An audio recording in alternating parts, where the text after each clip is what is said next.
Have you ever been sitting in one place for a long time, like a bedroom or a living room, and you have your computer on you because you're playing a video game or watching porn or just contemplating life and death, and it's kind of hot in the room, the heating's on, and you're kind of sweaty, and it's been maybe a few days since you showered, and you haven't really moved that day either, and you go to stretch your arm, but your arm does the thing where it sticks to your chest, and then you kind of have to pull it apart, and it makes that really disgusting noise. And then what happens is this smell hits you of all the sweat and grossness that's been simmering underneath your arm.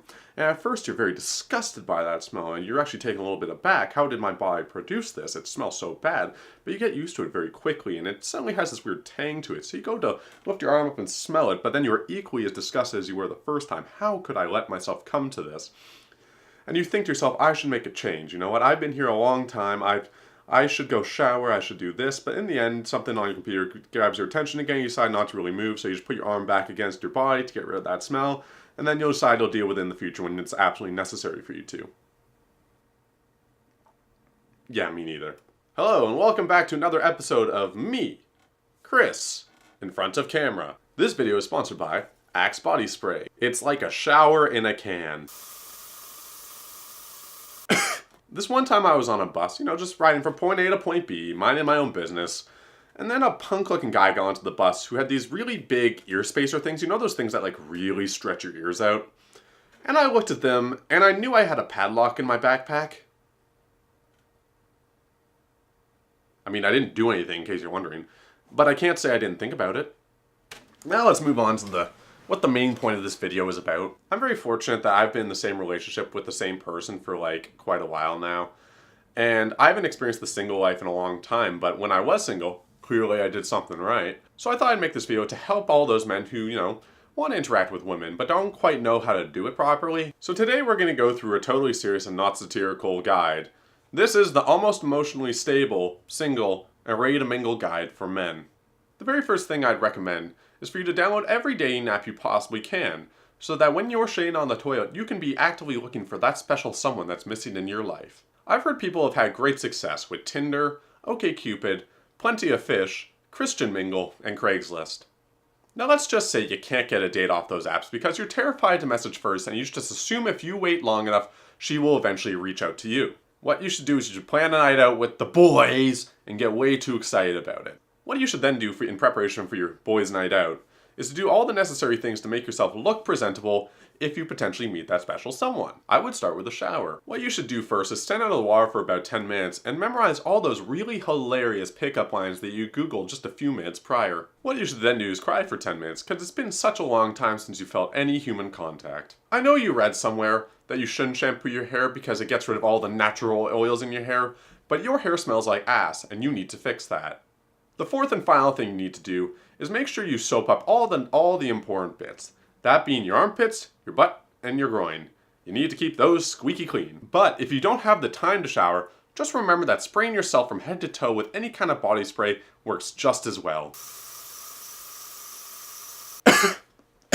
If you want to, and if you have the extra time, it might be worth trimming some of the extra hair you have on your body. In particular, your armpits and your groin. That way, on the off chance you do have the opportunity to sleep with someone, you're going to be all prepared. Plus, it's a great pickup line at the bar to tell ladies that you trimmed your pubes. But we'll get to that. One thing you totally don't have to do is cut your fingernails. Girls like it when guys have really long fingernails, as they find it sexy and dangerous. So don't bother doing that. The last thing you need to do in preparation for your night out is pick the right outfit.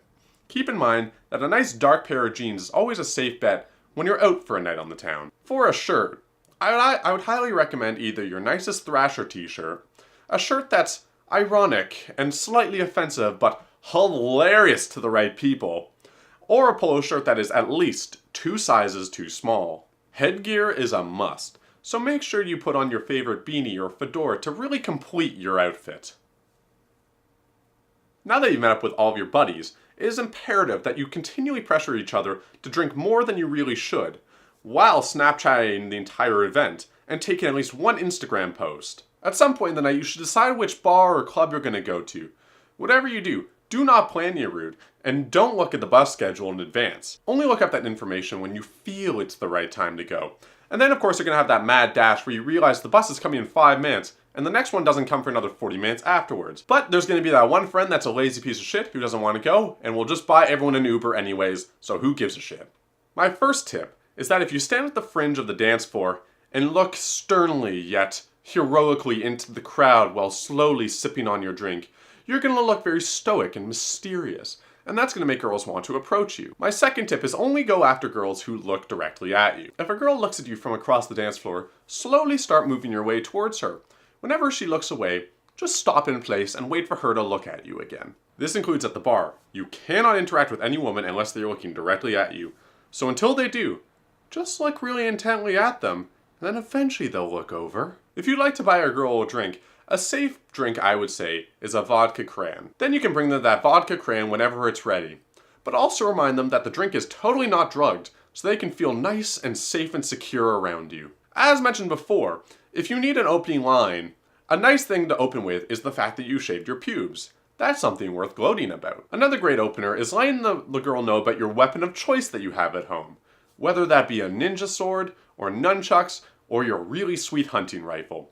Girls like to feel protected, so it's worth bringing up, especially when you first meet them. Lastly, if you're not having much success with mingling with anyone there, which is totally reasonable, it's always a great idea to just get yourself more and more plastered. If you do start chatting with a girl, make sure you show her that one video you have of you doing that really ridiculous thing that makes you look totally cool and badass. Girls eat that shit up, and they like bad boys, so make yourself look as idiotic and violent as possible. If you followed all these steps, hopefully you've had a dance, maybe you have a number, maybe you met someone who's really nice.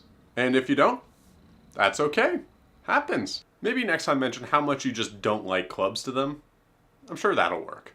And that, my friends, is my totally serious and not satirical guide for men who are almost emotionally stable, single, and ready to mingle.